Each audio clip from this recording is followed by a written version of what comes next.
गिरीसागर पांडुरंग पाटील यांची कल्याण कृषी उत्पन्न बाजार समितीवर संचालक पदावर निवड झाल्याबद्दल त्यांचा सत्कार समारंभ आयोजित करण्यात आला।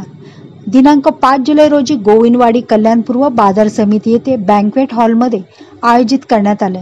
कल्याण कृषी उत्पन्न बाजार समिती बाजार 25 यामध्ये संचालक या महत्त्वाच्या पदावर प्रचंड बहुमताने विजय झाल्यामुळे सत्कार व आभार समारंभ करण्यात आला।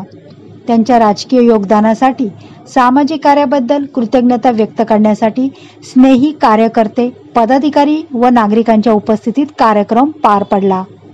गिरीश सावंत पांडुरंग पाटील यांनी आपल्या संचालकपदी निवडून आल्यानंतर माझ्या नेतृत्वाखाली नागरिकांच्या व शेतकऱ्यांच्या समस्या सक्रिय प्रयत्न करणार आहे। त्यांना शुभेच्छा देण्यासाठी मोठ्या संख्येने नागरिक, शेतकरी बांधव, पदाधिकारी, मित्रपरिवार व कार्यकर्ते उपस्थित होते। उपस्थितांनी गिरीश पाटील यांचे अभिनंदन करून त्यांच्यावर विश्वास दर्शवला। काही मान्यवरांनी व्यासपीठावर गिरीश पाटील यांच्या सामाजिक व शेतकरी हित कामगिरीचे कौतुक केले।